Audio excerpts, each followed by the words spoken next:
რუსთავში მესხიშვილის ქუჩაზე კორპუსების ენერგოეფექტური რეაბილიტაცია და რუსთაველის ქუჩის რესტავრაციის მესამე ეტაპი მიმდინარეობს.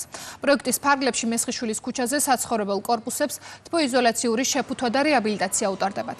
ასევე რუსთაველის ქუჩაზე აქტიურად მიმდინარეობს რესტავრაციის პროცესი, სადაც გამაგრება რეაბილიტაცია კიდევ 3 კორპუსს უტარდება. პროექტის ღირებულება 5 მილიონ ლარზე მეტია. როგორც ახალ, ასევე ძველ რუსთავში მიმდინარეობს შენობების გამაგრება, ვიზუალური იერსახის მოწესრიგება.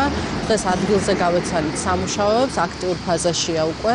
რუსთაველის ქუჩაზე კი ვიწყებდება მეოთხე ეტაპს. დავათვალიერეთ მესხიშვილის ქუჩაზე მიმდინარე კორპუსების რეაბილიტაციის პირველი ეტაპი და ახლა ვიმყოფებით რუსთაველის ქუჩაზე, სადაც ასევე მიმდინარეობს კორპუსების რეაბილიტაციის მესამე ეტაპი. ჯამში ეს ორივე პროექტი 5 მილიონ ლარამდე შეადგენს. ვინახულეთ ორი მიმდინარე პროექტი განსხვავებული შინაარსის.